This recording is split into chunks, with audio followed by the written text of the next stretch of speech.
Iniciamos, esse é o primeiro domingo do nosso segundo semestre. E o segundo semestre, ele carrega algo muito precioso. Eu queria começar falando sobre esse nosso alinhamento no tempo.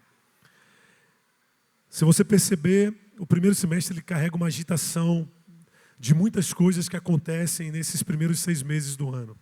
E é sempre muito intenso. As festas bíblicas já respondem por isso, né? São 2 festas quase que subsequentes. Menos de 2 meses a gente celebra 2 grandes festas. E quando fechamos esse semestre, eu sempre falo, né? Terminamos Pentecostes, é hora de começarmos a analisar o saldo de tudo aquilo que temos conquistado, da onde o Senhor tem nos conduzido, os planejamentos. Para quê? Para que, a partir do início do segundo semestre, a gente já comece já a vislumbrar o que o Senhor tem para nós já no próximo ano. Por quê? Porque a transição profética dos anos, elas acontecem, e a gente segue bem o contexto do calendário hebraico, elas vão acontecer exatamente ali, um pouquinho acima do meio do segundo semestre. A gente tem mês 7, 8, quando chega no mês 9 ali, 9 para o 10, nós já transitamos para um ambiente que já anuncia o ano seguinte.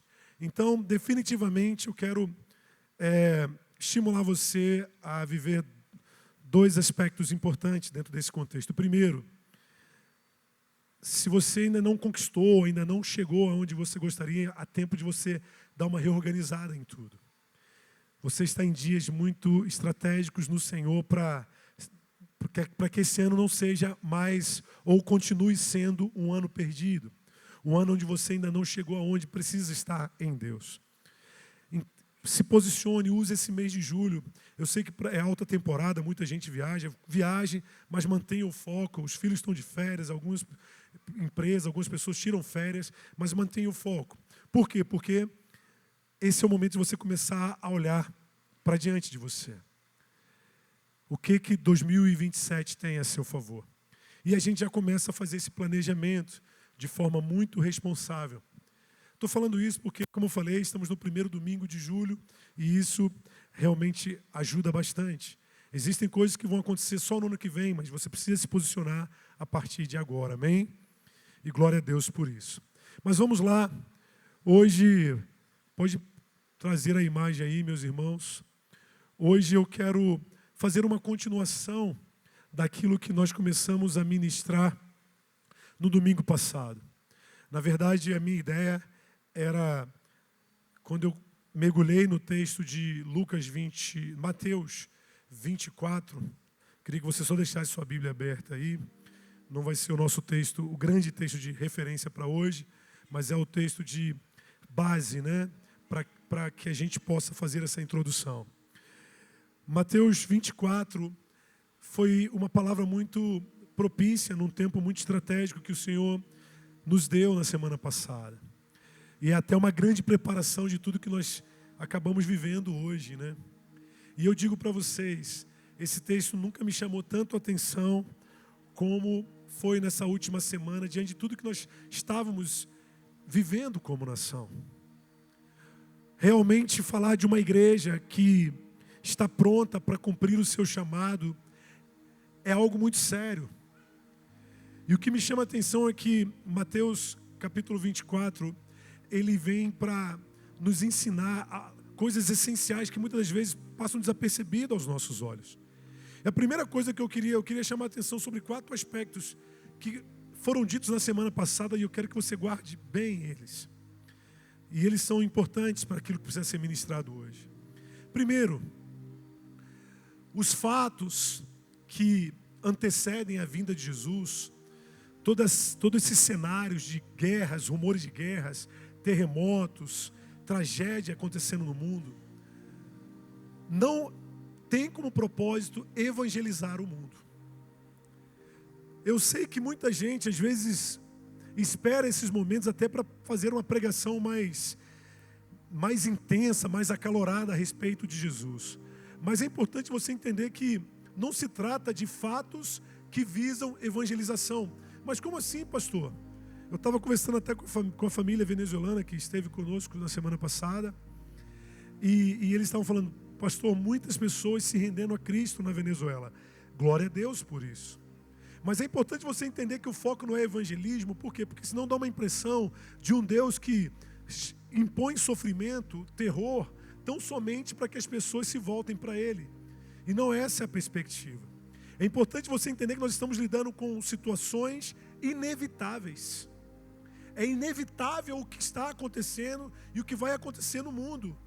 Agora, usar isso também como evangelismo é manter o fluxo do nosso chamado.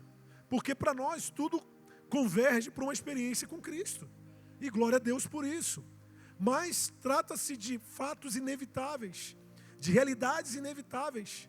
E nós, como igreja, precisamos ter uma consciência muito clara disso, porque, como eu falei, só a ideia da evangelização vai fazer com que as coisas, de repente, percam até o sentido.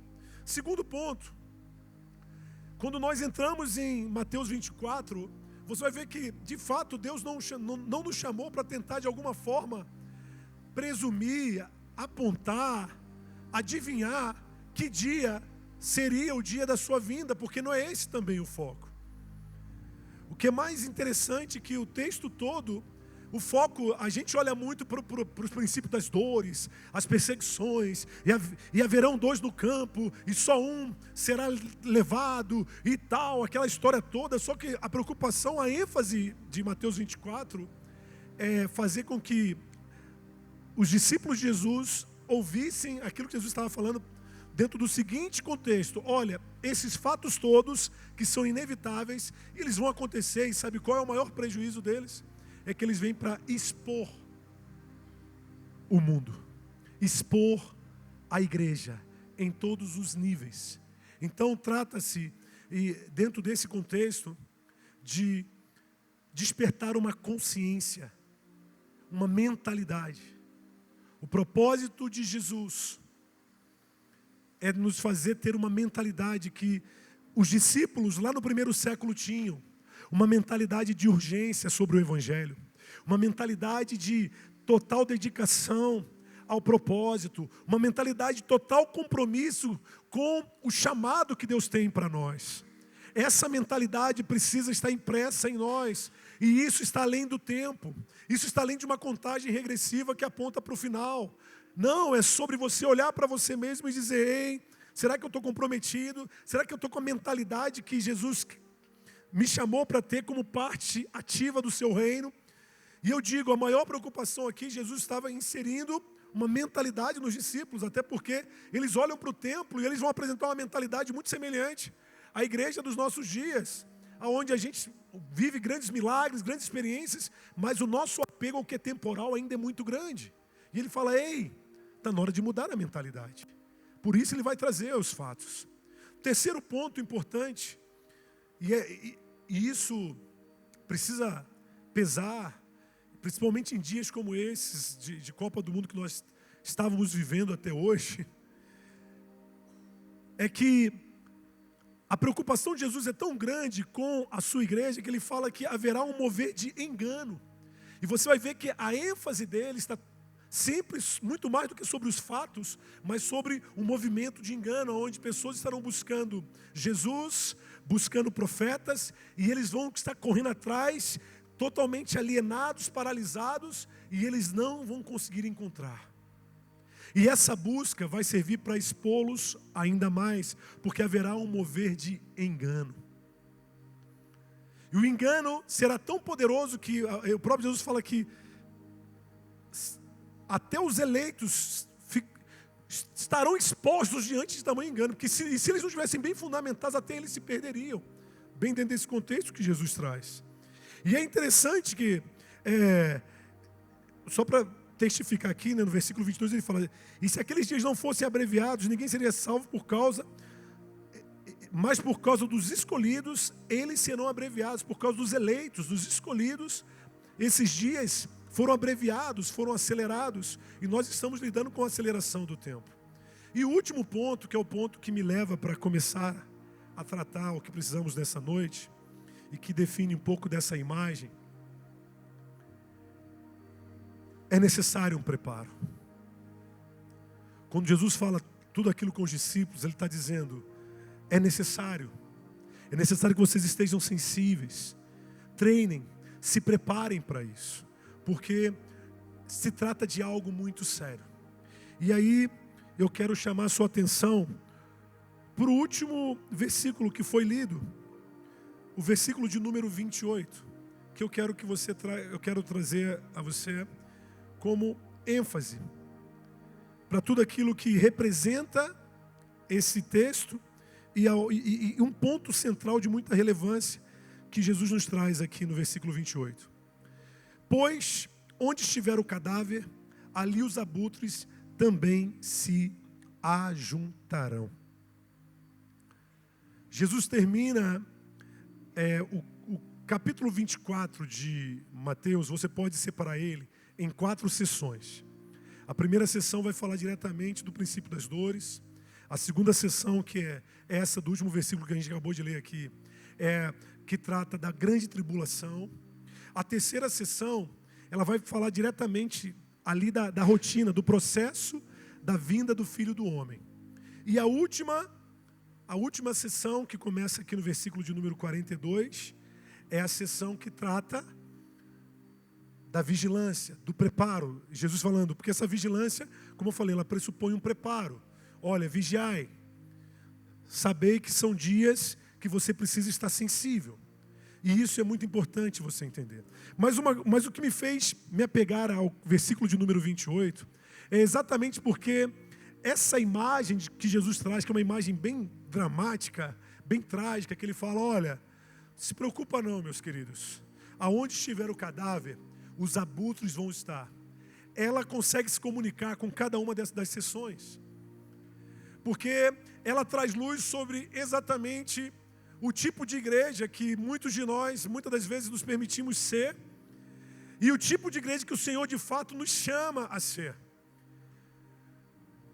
A ideia de comparar, entenda que ele está falando de um grupo de pessoas, a ênfase aqui são pessoas buscando os falsos cristos, os falsos profetas, em busca de uma revelação, de uma solução, de uma resposta, e eles caminham em tempos de crise totalmente paralisados, e essa busca pode ser uma busca no auge de um desespero, como uma busca extremamente confortável, agradável, em ambientes de prosperidade dentro de um contexto humano. Mas ele fala, mas independente de qual seja o padrão de busca, ele vai dizer algo muito claro. Os abutres se reúnem aonde tem cadáver. Aonde estiver o cadáver, haverá abutres.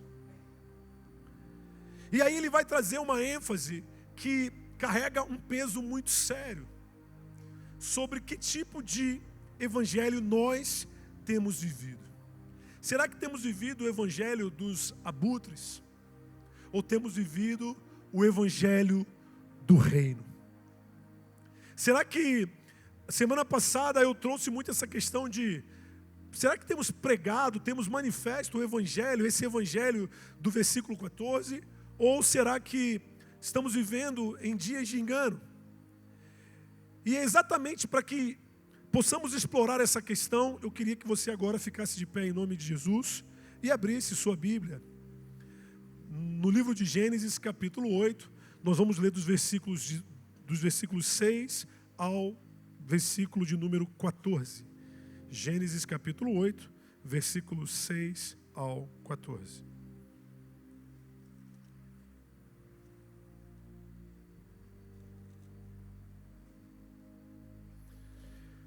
Gênesis 8, 6 ao 14, posso começar?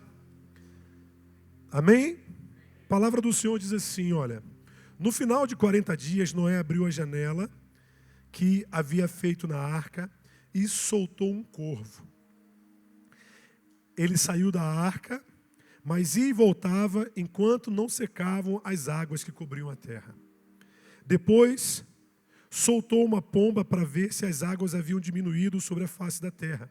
Mas a pomba não achou onde pousar a planta dos pés, porque as águas ainda cobriam a face de toda a terra. Então voltou para Noé na arca.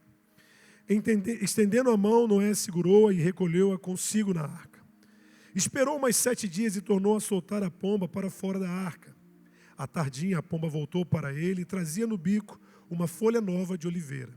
Então Noé soube que as águas haviam diminuído sobre a terra.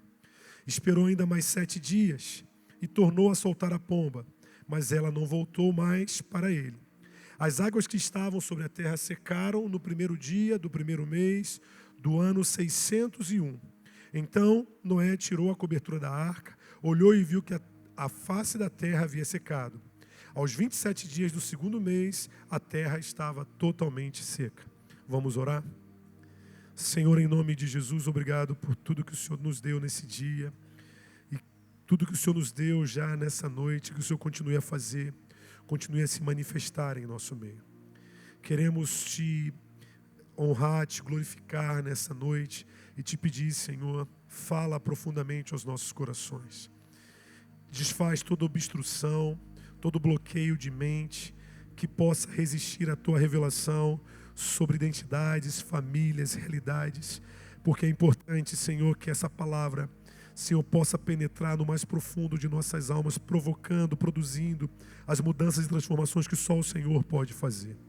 Oramos também, Deus, em nome de Jesus, para que haja um ambiente totalmente separado, totalmente dedicado a Ti. Por isso te peço, proíba os nossos inimigos de ter qualquer nível de acesso a esse lugar, as mentes, as pessoas que aqui estão e aonde essa palavra está sendo ouvida agora. Mas que possamos, Senhor, viver um momento exclusivo na Tua presença, de maneira que a Tua vontade prospere em nós e a partir de nós é o que oramos em nome de Jesus. Pode dizer amém? Aleluia, pode se assentar em nome de Jesus. Aleluia. Meus irmãos, a palavra do Senhor nos fala de uma das cenas mais emblemáticas do processo de saída de Noé da arca. Noé, acredita-se, segundo, o cálculo bíblico, você consegue fazer esse cálculo aí, juntando ali as pecinhas, Noé passou 370 dias na arca. Desde o momento em que ele entrou na arca, foram 370 dias até o dia em que ele saiu. A gente tem aquele clima de achar que Noé passou só os 40 dias do dilúvio, né? Mas não foi não. Foram 370 dias de todo um processo muito complexo, muito delicado, que Noé soube viver com muita maestria. Noé ele vai obedecer um protocolo muito glorioso que nos ensina muito sobre esse processo e que tem uma mensagem muito importante que precisa ser entendida nos nossos dias. Vamos lá. Após 40 dias, Noé vai passar aí mais meses, com a terra submersa. E agora nós estamos vendo aqui o fechamento desse processo quando a arca pousa ali, sobre o Monte Ararat.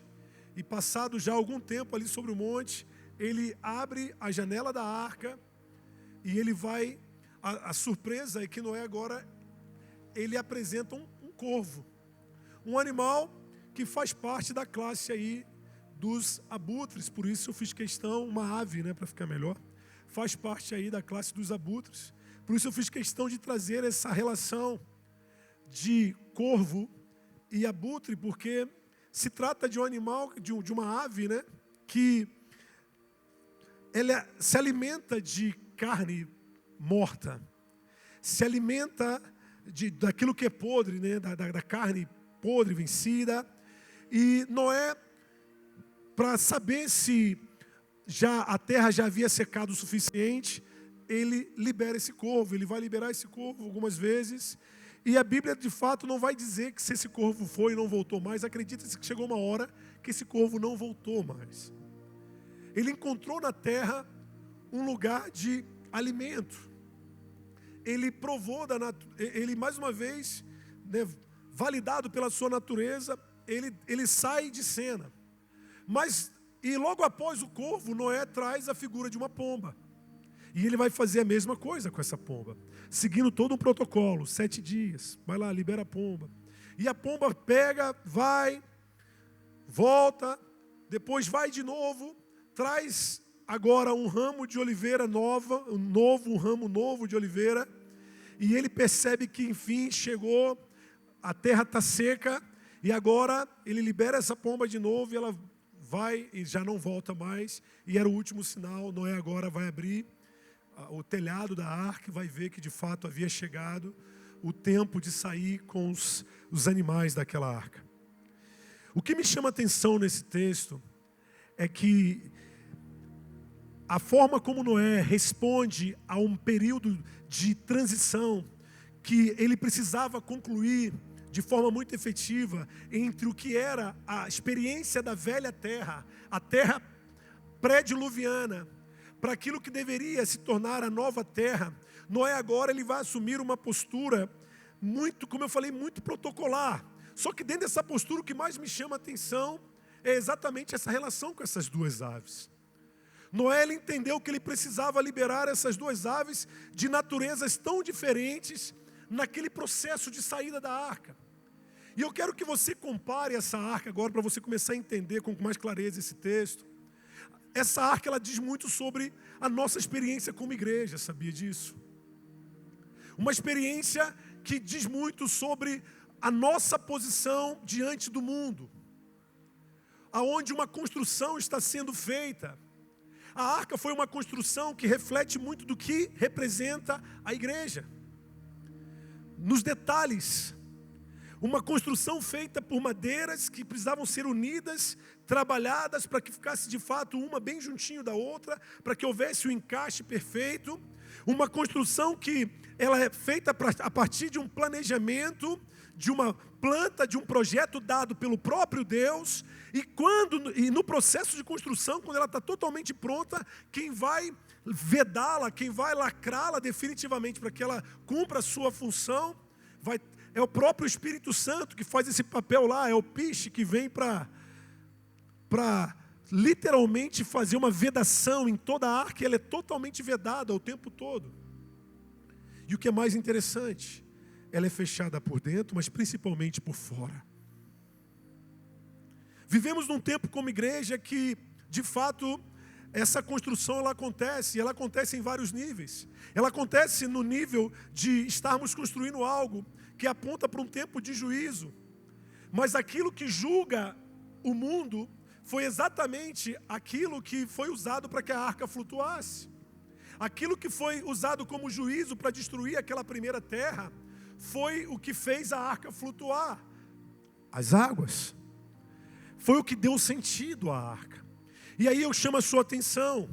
Muito daquilo que tem sido usado como juízo, como prejuízo no mundo, vem para dar sentido ao que representa ser igreja, sabia disso? Portanto, nosso papel como igreja não é criar uma mentalidade de fuga, como se nós não tivéssemos parte com esse mundo. Não é criar uma mentalidade de não vejo a hora de Jesus voltar porque eu quero ir embora, porque não estou nem aí para esse mundo. Por incrível que pareça, a nossa mentalidade não deve ser essa. Pelo contrário. E aí eu chamo a atenção para uma outra cena muito bem defendida pela arca. Rapaz, hoje é o dia das garrafas aqui. Eu queria que você para um pouquinho, dá uma olhada onde está a sua garrafa agora.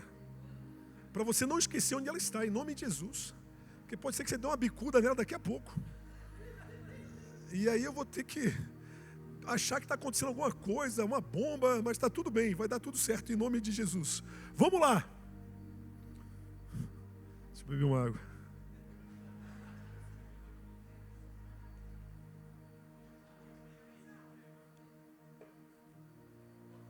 Um outro aspecto muito importante sobre a arca, muito bem defendido pela arca, é que quando Deus chama Noé, Deus poderia ter salvo os animais do jeito dele. Inclusive, Deus sabia que milhares de anos depois, muita gente ia tratar a arca de Noé como uma fábula diante de tantos animais que existem na terra. E tem crente, não aqui, eu sei disso, mas Noruega tem muito, Nova Zelândia tem demais. Tem crente que acredita que a arca de Noé não passa de fábula. Porque como é que um barco ia conter todos os animais ou todas as amostras de espécies de animais da terra? E eu digo para você, Deus é tão glorioso porque a glória está nisso. Quando Deus Ele poderia ter salvado os animais do jeito dele. Ele poderia ter pego os animais e falado, Noé, vai só você e tua casa, porque os animais cuido eu. E acabou. E os cientistas de plantão aí, os ateus, os hereges, não iam ter problema nenhum. Mas ele fez questão de falar, Noé, põe todos os animais nessa arca, sabe por quê? Porque no dia que eu fiz o homem com um compromisso com a terra. E isso aqui é para você entender que você faz parte disso sim. E esse prejuízo também é seu, porque é prejuízo meu. Você não está se dando bem, porque eu estou salvando você e sua família. Você não é a cereja do bolo, porque eu escolhi você e sua família, não. Eu estou sofrendo, cara. Há um prejuízo na terra, mas eu não abro mão do compromisso que eu chamei desde o primeiro homem. Eu chamei a humanidade a assumir um compromisso com a terra, um compromisso com toda a criação. E quando você estuda as espécies dos animais, você vai perceber que a arca tinha condições, lá naquele tempo, de ter colocado todas as espécies, porque são matrizes. Todas as matrizes dos animais estavam na arca. Isso não vou dizer que é fácil, é prático de ser comprovado. Amém? Porque para nós a arca não é uma fábula, é um fato. Glória a Deus por isso. E é interessante que Noé agora, ele precisa entender, eu quero que você entenda isso. Guarda essa cena. Deus te chamou para ter um compromisso com tudo que está lá fora. Deus não desligou você. E esse compromisso é quando Ele fala, traz os animais, traz todo mundo. Porque não é sobreviver dentro de uma bolha.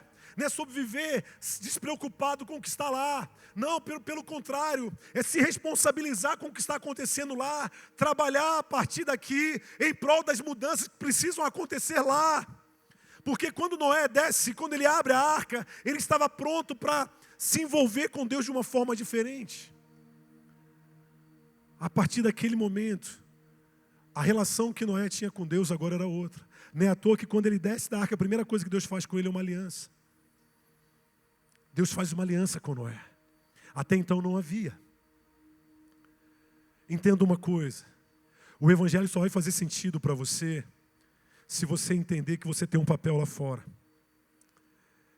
O evangelho só vai fazer sentido para você se você entender que estar aqui dentro é uma resposta de comprometimento com a responsabilidade que você tem lá fora. O evangelho só vai fazer sentido para você se você entender que a partir dessa consciência, desse comprometimento, você foi chamado para exercer uma identidade, um chamado de grande relevância lá fora. Não é só quando você entra na arca. Eu falo porque, por desconhecermos os princípios da arca de Noé, nós temos produzido um evangelho totalmente utópico, alienado, um evangelho totalmente desconfigurado. E isso é triste demais. É louco quando nós olhamos para a arca de Noé e vemos que temos facilidade de fazer uma interpretação totalmente precipitada. E por incrível que pareça, essa arca de Noé de fábula está aqui dentro. Aonde eu sou crente, a minha vida está aqui, ninguém tem nada a ver com isso. E agora eu vou para o céu e o problema é do mundo que vai para o inferno. Só que isso não funciona, gente. De fato não funciona. Existe uma realidade que Noé, ele vai nos ensinar, e eu quero agora me apegar a essa cena, ao grande conflito que Noé vai trazer luz quando ele coloca aquele corvo para ser a primeira ave a ter acesso à terra pós-dilúvio.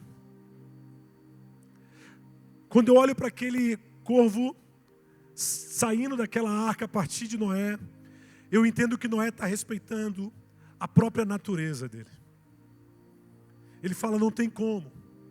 Não adianta você querer ser o espiritual se você não valorizar ou não reconhecer a tua realidade carnal, a tua realidade no tempo. Não tem como você desassociar a sua vida espiritual da sua vida no tempo, preso a debilidades da sua carne, a prejuízos, inclusive até alguns traumas que você sequer suportou. Mas Noé, ele tem uma linguagem que me chama muita atenção. E olhando a igreja como arca faz todo sentido. Porque, como eu falei, tudo acontece lá fora. Lá fora Noé vai me mostrar que o primeiro contato, que depois de todos esses meses, já completando quase um ano aqui dentro da arca, ele pega e ele libera um corvo. Porque ele está dizendo, ei, a minha natureza carnal ainda está presente. não é porque eu vivi milagres, não é porque agora eu sou crente, não é porque agora eu falo em línguas, não é porque agora eu fui batizado no Espírito Santo, não é porque agora eu fui consagrado pastor, que eu sou uma pessoa 100% espiritual, perfeita, acima de qualquer defeito, acima de qualquer prejuízo. Não! Ele está dizendo, ei, existe uma natureza que você vai precisar respeitá-la. E essa natureza, ela coloca em xeque tudo que você vive dentro da experiência dessa arca. Você precisa tomar cuidado com ela. Por isso, Mateus capítulo 24 fala de um padrão de igreja que não vai suportar, que não vai conseguir lidar com as perseguições, não vai conseguir administrar as dores. Sabe por quê? Porque ele não entendeu, ele não respeitou essa natureza, e de repente é como se não, está tudo bem, está tudo tranquilo. Não, e ele fala, deixa o corvo ir. E a natureza do corvo, ela vem para nos mostrar que, por mais interessante que tenha sido a nossa experiência com a arca, a gente continua gostando do que existe lá fora. A gente continua comendo dos alimentos que estão lá fora. E se nós não tomarmos cuidado, nós perdemos a referência. Mas, como todo mundo diz, amanhã é segunda-feira. Amanhã é dia de pagar boletos. Amanhã é dia de assumir responsabilidades. Ei, pastor, adoro estar no culto, mas minha vida não se resume a um culto de domingo. O ambiente da arca é muito bom, mas eu preciso sair. E como é que eu saio? Será que a terra mudou? A forma de Noé estabelecer esse protocolo a partir daquelas duas aves de saída da arca, ele está nos dizendo uma coisa. Você pode não querer acreditar, mas a tua relação com o mundo, a partir do momento que Jesus entrou na sua vida, ela mudou, e mudou radicalmente. E cabe a você ser intencional, porque senão você vai desmerecer tudo que Jesus fez na sua vida. A primeira coisa, libera o corvo. Opa, é segunda-feira, trabalho, aos olhos de quem está de fora, mas eu tenho que tomar cuidado, porque de repente o corvo pode se tornar o referencial da minha experiência com Deus, e aí eu corro o risco de produzir doutrinas como teologia da prosperidade. Eu começo a produzir doutrinas que literalmente falsificam a minha experiência com Deus, e isso é assustador demais. E de repente, quando eu era para me tornar a figura mais espiritual, eu me torno mais carnal. Que é um exemplo clássico disso. A gente costuma falar, Deus ouve a oração do novo convertido. Mas e o dos velhos? Ah, cara, o velho nem acredita mais. Os velhos crentes, eles já voltaram às velhas práticas. Os velhos crentes estão debaixo do domínio dos corvos de plantão. Estão se alimentando do que é temporal, do que é carnal.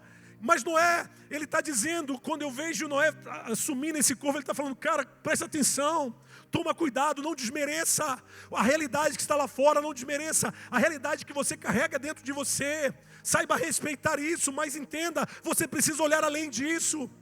Porque diante de um corvo que estava fadado a se perder no processo, ele vai nos trazer uma nova ave, uma pomba. Uma pomba que definitivamente tem uma natureza bem diferente da do corvo. E essa pomba que vai definir a ordem dos fatores agora. O corvo, é provável que ele vai continuar a existir, mas eu preciso me alinhar com essa pomba. Porque é aqui que as coisas começam a acontecer. A pomba sai, volta, sai de novo, traz o ramo de oliveira, e quando ela traz, Noé entende, chegou o tempo. E eu quero chamar a sua atenção exatamente sobre o que representa esse ramo de oliveira. Aqui está a grande chave do processo, por isso que ele é tão valorizado pela Bíblia. Oliveira é uma árvore muito importante no contexto bíblico, profético. Oliveira fala de óleo, fala de unção, fala de Espírito Santo. As oliveiras eram separadas para trabalhar o quê? O óleo que era colocado no candeeiro, as unções que eram feitas com óleo. Fala de Espírito Santo. E aí nós temos Noé agora recebendo o que seria o passaporte dele de envolvimento com o mundo. Olha, ainda que tenha um corvo por aí, o teu passaporte de relacionamento com o mundo está na imagem de uma pomba com uma oliveira presa no seu bico. Ela está dizendo, a partir de agora, você precisa assumir um chamado. E quando nós entramos na visão da oliveira, é interessante, porque aqui nós vamos tratar exatamente de alguns princípios que apontam sobre o que representa essa oliveira. Primeiramente, no mesmo mundo que existia as carniças que alimentavam tão bem os corvos, Noé precisava ser orientado por uma oliveira. Isso fala de mudança de referencial. O mundo vai continuar o mesmo, meu irmão, seja você crente ou não. Como eu falei, os fatos são inevitáveis. A rotina do mundo aponta para o seu fim. Mas, a partir do momento que Jesus entra na sua história, o seu referencial não é mais as bênçãos que você precisa receber no mundo, mas sim uma relação com Deus. É uma oliveira. Porque no mesmo ambiente em que existem corvos comendo comidas podres, Deus está dizendo, eu quero que você olhe para o mundo sobre uma outra perspectiva. O mundo, eu continuo compromissado com ele. Nós somos, se existem pessoas comprometidas com a realidade do mundo, põe uma coisa na cabeça de vocês, é a igreja de Jesus. Ninguém é tão compromissado com a realidade de povos, tribos, línguas, nações, como a igreja do Senhor. Quando um missionário vai para uma tribo indígena, ele não vai como um sociólogo, não, tratando os nativos ali como se fossem seres primatas ali, cercando, botando eles para viver ao bel prazer das suas culturas falidas. Não! Sabe o que ele vai fazer? Ele vai aprender a linguagem, o idioma, o dialeto. Até ele comunicar com aquela tribo, ele vai se envolver com a realidade daquela tribo, ele vai servir aquela tribo, até Jesus entrar na história daquela tribo. Põe uma coisa na cabeça de vocês, somos o povo mais compromissado com a terra. Só que a diferença é que aquilo que para muitos é carne podre, para a gente precisa ser visto como oliveira. Deus está nos chamando a ter um compromisso com a terra. Um compromisso que trata diretamente da sua vinda. É sobre isso que Ele está dizendo aqui. Um compromisso que nos obriga a sermos despertados por um chamado missionário. E isso faz toda a diferença. E é exatamente aonde nós precisamos explorar. Um outro contexto ligado, um outro aspecto ligado a essa oliveira, é que ela define um papel. O nosso papel como compromissados. O teu papel não é mais fazer do mundo o seu lugar de bel prazer. A oliveira, ela traz um chamado. O mundo não pode ser o lugar da nossa recreação. Por mais que tenhamos os nossos momentos de descanso, o mundo é o nosso lugar de chamado. É a nossa seara. É a nossa frente de trabalho. E isso é sério demais. Deus não nos chamou para curtirmos as benécias do mundo, para provarmos que somos mais abençoados. Não, Deus nos chamou para termos um compromisso com o órfão, com a viúva, com o necessitado, com o aleijado, com o cego. Deus nos chamou para tratar aquele que está enlutado porque perdeu um filho. Esse é o nosso compromisso. A oliveira está dizendo, eu não abri mão. Há uma segunda chance. Opa, há um próximo significado para essa oliveira. A oliveira fala de chamado, fala de relacionamento com o mundo, mas ela fala de governo de Deus. A nova terra que existe para você, igreja, lá fora, é uma terra que só vale a pena vivê-la. Só vale a pena tomar lugar nela. Só vale a pena sair dessa arca para assumir o seu lugar nela. Se for debaixo do governo de Deus, revelado pelo seu Espírito Santo. É o que aquela pomba estava querendo dizer para Noé. Porque na contramão de tudo isso, existe um apelo do corvo dizendo: ei, venci mais uma. Glória a Deus, não fui para o inferno. Glória a Deus, meu casamento foi restaurado, minha empresa prosperou. Glória a Deus, eu agora sou uma pessoa bem-sucedida, meu testemunho. Mas sem que eu perceba, eu comecei a me alimentar das coisas terrenas e esqueci as coisas espirituais.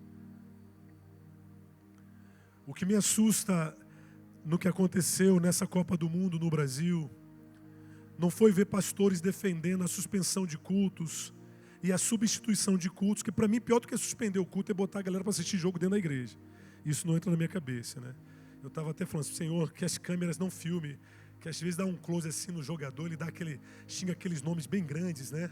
Aquelas palavras grandes, ele fala, inconstitucionalíssimamente. Aí tu olha assim em casa, tu até, meu Deus do céu, pouco precisava disso. Aí você olha para uma cena como essa, sabe o que me assusta? É que eu não consigo ver esse ramo de oliveira. Na verdade, eu estou vendo uma experiência de corvo. Uma experiência de, ei, gente, podemos sair da arca. Ei, gente, nós não somos bitolados. Ei, gente, há coisas boas lá fora para a gente trazer aqui para dentro. Ei, gente, vamos fazer os nossos churrascos alegres para assistir os nossos joguinhos de futebol no telão que foi comprado com dízimos dos irmãos para a glória de Deus. Vamos, gente. Não é sobre futebol. Temos muitos homens de Deus, mulheres de Deus aí no futebol. É sobre governo. É sobre você entender que ou você aprende a se mover da maneira certa, ou você não vai suportar. A minha preocupação como igreja é que, de fato, eu me deparei com uma geração e falei, Deus, ela não está preparada. Eu fiz questão de não colocar nenhum vídeo assim, ali na página de Instagram. Até um pessoal falou, pastor, podia botar aí alguma coisa para falar. Eu falei, cara, eu fiquei tão triste, porque eu sei que para muitas igrejas, o momento de maior comunhão que eles tiveram esse ano foi assistindo jogo de futebol. Porque eles assistem jogos, eles assistem cultos igual assistem um programa de TV, eles não olham nem para o lado. Porque na hora que saiu o gol do Brasil, naquelas outras partidas lá, eles se abraçavam. Gente que não se abraça numa ceia de domingo, de sábado. Eu não tenho dúvida que para muitas igrejas, o momento mais glorioso, mais empolgante da reunião do corpo de Cristo, dentro desse contexto, foi diante de uma tela, de um telão assistindo futebol. Porque pela primeira vez eu estou falando com a irmã que nunca olhou para a minha cara no culto. Pela primeira vez eu estou comendo pipoca com o irmão que passa por mim como se eu não existisse. Uau, que glória! Puxa, é necessário, é comunhão, é relacionamento. E eu falo, eu não falo em tom de crítica. Eu falo com o coração pesado. Dizendo, infelizmente essa é a verdade. Porque o que produzimos aqui consegue ser inferior a um movimento em frente a uma tela diante de um jogo de futebol. Por isso que às vezes a gente está aqui adorando, o louvor está aqui quebrando aqui, e a expectativa é que a gente queria, aqui, quem está aqui na frente, quer ver a igreja explodir, mas essa mesma pessoa que faz aquele olhar de paisagem, é a pessoa que muitas vezes vai para em frente de uma tela dessa de um jogo para derramar emoção. E você pensa, faz sentido. Eu não estou endemonizando, não estou amaldiçoando ninguém, por favor. Eu preciso que a gente traga uma análise, porque entenda uma coisa, uma arca está sendo construída. E essa arca que é a igreja, muito mais do que uma estrutura física, temporal, vinculada a fatos, trata-se de uma realidade espiritual, aonde todos os dias uma arca está sendo aberta a nosso favor, e Deus está dizendo, estou começando um novo tempo para você. Mas entenda uma coisa, se você não entender quem você é lá fora, não se preocupa que aqui dentro você não vai sustentar. Você não vai sustentar a tua experiência, o teu testemunho. Você pode chegar aqui falando em línguas, profetizando, orando, derramando, cantando, ministrando, mas não é só sobre isso. O nosso maior desafio está do outro lado dessas paredes aqui. Noé precisava sair da arca. Noé precisava descer, sabe por quê? Uma nova terra. E qual seria a terra que ele encontraria? Será que é a terra sobre a visão do corvo? Mas ele precisava responder sobre quem é o corvo. Ou é a terra, aí Deus fala, libera o corvo. Porque senão o corvo vai querer definir o que é a terra para você. Porque o corvo também estava dentro da arca. Você precisa de uma pomba, Noé. Porque o teu paladar precisa mudar. Aquilo que te dava prazer lá fora não pode mais te dar prazer aqui dentro, poxa. Aquilo que te alegrava, que te empolgava tanto lá fora, não pode mais te empolgar aqui dentro, porque a minha glória é maior, agora é diferente, meu irmão. Você precisa olhar sob o prisma daquele raminho novo, porque é só um raminho, porque eu estou chamando a terra para um novo tempo. E você tem um papel, não é? Um papel glorioso. Só que Jesus, em Mateus 24, 28, vai nos dizer que, diante de tudo isso, sabe o que mais chamou a atenção do mestre? É que teremos abutres. Porque a teologia dos corvos parece que nos últimos tempos se fortaleceu. E eles estão tão preocupados em encontrar Jesus e seus profetas, que eles não conseguem ter um relacionamento genuíno com Jesus revelado na cruz.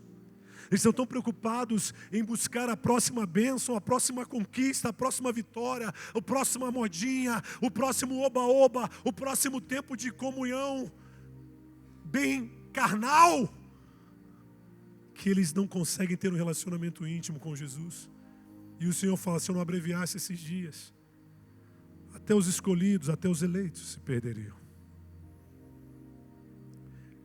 Esse texto, meu irmão, ele não vem para te encher de culpa. Porque quem sou eu? Se é uma coisa que eu não gosto é ficar compartilhando culpa com pessoas, ou jogando culpa em cima de pessoas. Esse texto ele traz um chamado precioso do Senhor para a sua vida. Somos os Noés. Portanto, Jesus vai, inclusive, dentro de Mateus 24, usar o exemplo da própria arca de Noé, quando ele trata agora da terceira sessão, que fala diretamente da sua vinda.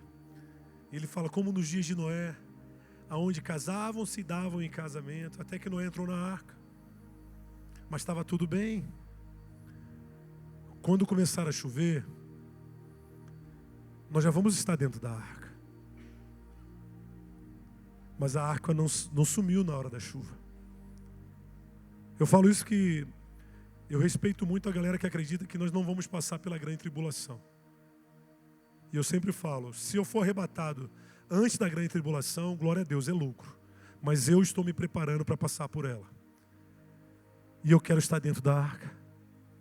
De uma experiência com a arca que faz que o meu compromisso, eu fico imaginando Noé dentro daquela arca.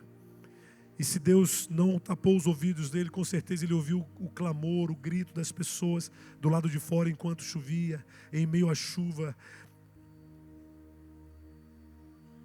E a cabeça dele estava lá, dizendo, eu não sou melhor que essas pessoas. Eu preciso entender que isso aqui é graça de Deus sobre a minha vida. É graça. Mas agora eu tenho um compromisso. Eu preciso abastecer meu coração desse compromisso, porque quando eu sair dessa arca, tem que existir um novo céu, uma nova terra diante de mim. Tem que existir um depois, porque a partir de agora há um chamado. E eu ainda quero deixar isso muito claro. Não existe outra forma de viver nessa terra. A pomba vem para definir, e aí eu quero chamar a atenção para esse último aspecto, que é um resumo de todos os aspectos que eu falei. A pomba, ela define o padrão de vida que Deus chamou Noé para viver fora da arca. Uma vida onde você vai ser voz de Deus. Você vai ser resposta de Deus. Porque o que alimenta você, o que direciona você, é o próprio Espírito Santo. Não são fatos, não são circunstâncias. E isso precisa arder no seu coração. Eu queria que você aí sentado olhasse para você agora. Se veja como um construtor dessa arca. O que é legal na era da graça é que as imagens do Velho Testamento elas são tão ricas para quem entendeu o ambiente da graça que chega a assusta. Como eu falei, existe uma arca que ela está sendo feita por essa grande família chamada Igreja do Senhor na Terra. Mas existe uma arca, ou uma experiência de arca que diz respeito à sua casa, à sua família. Aí você vai entender que não é só sobre você, pai, ou você, mãe. É sobre uma casa. Deus chamou a sua casa para ter um relacionamento com Ele. E se a sua casa não está bem posicionada, comece a rever a construção dessa arca. Porque na hora do vamos ver, pode ficar alguém para trás que não precisava ter ficado. É uma família. Dentro dessa experiência, eu quero que você faça uma análise de uma construção que você participa e que te chama para ter um compromisso com aquilo que está acontecendo lá fora. E aí a tua arca, de repente, não é uma arca como a minha, que está muito ligada ao ministério pastoral à frente de uma igreja.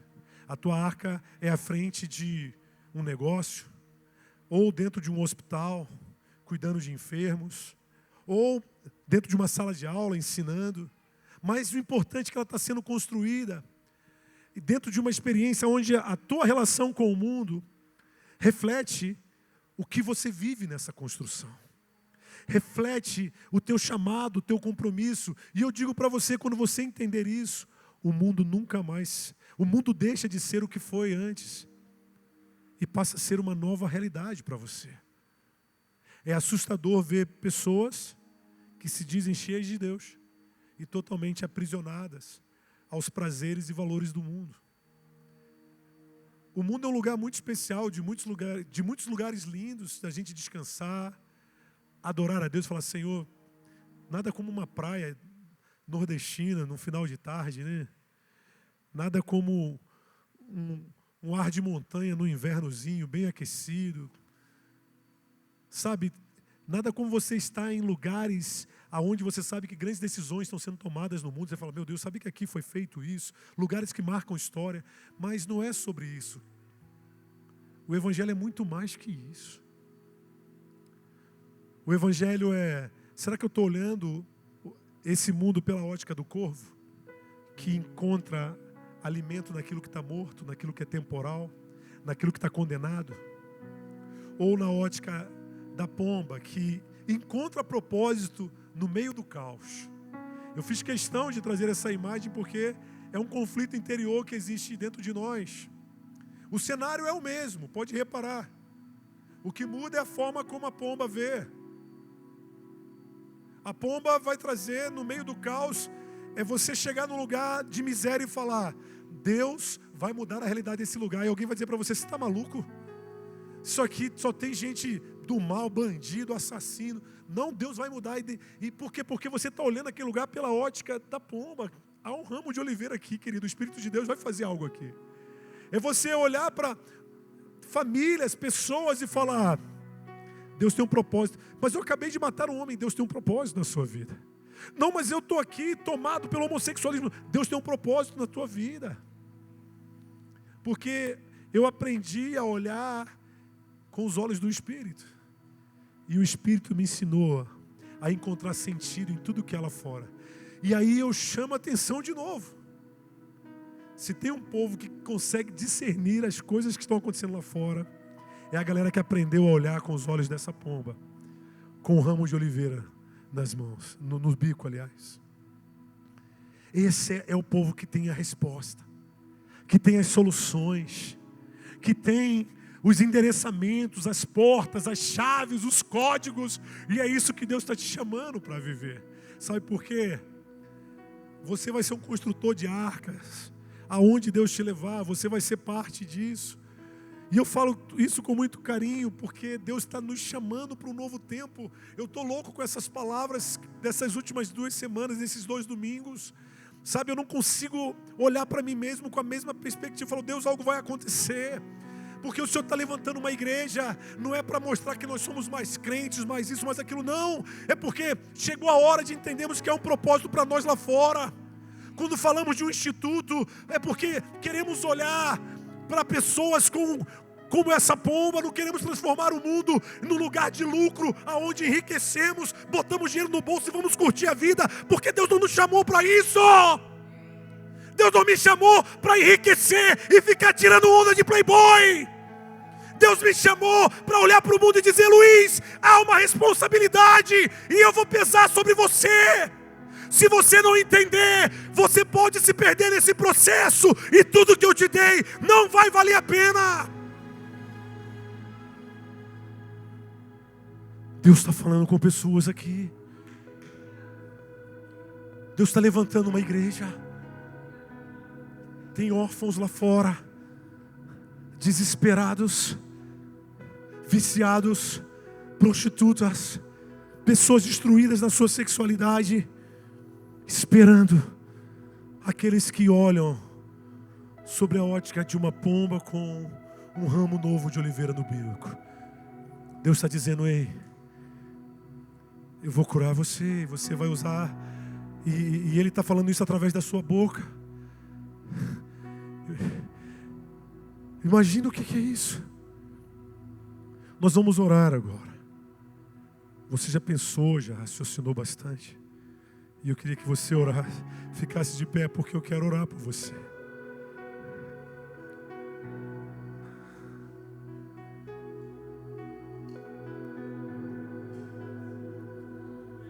Muitas coisas inevitáveis vão acontecer no mundo. Pais matarão filhos, filhos matarão pais. Haverá traições, haverá terremotos, guerras, rumores de guerras. E Jesus ainda diz algo pesado e fala: e muitos de vocês vão morrer. Olha só. Mas não se preocupa não, porque a galera que tem a visão manifesta pela imagem da pomba com o ramo de oliveira, está preparado. São os meus eleitos. No ano da eleição, Deus quer fortalecer a sua identidade de eleito. Você crê nisso? Por isso nós vamos fazer algo muito precioso aqui. Eu não vou chamar pessoas aqui na frente, até porque eu acredito que essa oração não se limita aos mais sensíveis e corajosos que fazem questão de vir aqui. Essa oração, ela começa na minha casa, na minha vida, na vida da minha esposa e dos meus filhos. E eu acredito que ela precisa alcançar toda a igreja. Por isso, eu quero orar com você agora. Eu quero que você comece a ir para Deus buscando qual é a visão que você tem a respeito do reino dele. Será que você tem visto o reino de Deus na perspectiva de um corvo que só vem para cá para receber bênção, e amanhã você é mais um desses crentes que só olha para você? Os teus lucros são exclusivamente teus, e o mundo se tornou essa fonte de sustento porque você aprendeu a se alimentar daquilo que é temporal, daquilo que perdeu a validade, daquilo que já apodreceu, mas nem se dá conta. Por isso você carrega as paixões, as febres que estão lá. São febres, paixões de um estômago que se alimenta de vaidade, de orgulho, de prepotência, aonde todos os dias você só quer enriquecer, para mostrar para todo mundo que você pode, para se tornar uma figura de sucesso e ficar dando lição de moral na internet. Não, isso é corvo demais. Deus está te chamando para ver o mundo com os olhos de quem entendeu a imagem da pomba com esse ramo de oliveira novo. Senhor, aonde eu estiver, o mundo, por maior que seja o caos, haverá uma pombinha, uma pomba com um ramo de oliveira dizendo: a esperança, Luiz, eu chamei você. A esperança, Pedro. A esperança, Marcelino. A esperança, eu chamei você, Nil. A esperança, Aigo. A esperança, Paulo. A esperança. E eu vou usar você. Nós somos um povo comprometido com as questões da terra. Por isso não dependemos de governos, mas somos pedras de tropeço em muitos desses governos, porque eles não querem o Deus que servimos. Porque amamos como nenhum governo ama, servimos como nenhum governo serve, transformamos como nenhum governo é capaz de transformar. Espírito Santo de Deus, Existem pessoas aqui que elas carregam chamados, Pai. Elas carregam uma identidade poderosa em Ti. São Noés dessa geração. Homens e mulheres que foram feitos para ver o mundo sobre uma outra ótica, porque eles carregam um peso de transformação e mudança. São pessoas que carregam um incômodo interior, porque eles querem fazer diferença, e tudo que eles fazem não é para se autoafirmar em cima de benefícios próprios, mas é porque eles estão ansiosos, sedentos por ver a manifestação do Teu reino. Desperta-os nessa noite, Jesus. Tem pessoas aqui que terão segunda-feira cheias do Teu Espírito Santo, como nunca tiveram na vida. Sabe por quê? Chegou a hora de descer. Chegou a hora de descer dessa arca para fazer diferença. Há um sinal e o Teu Espírito está aqui. Há uma unção nova vindo sobre esse lugar.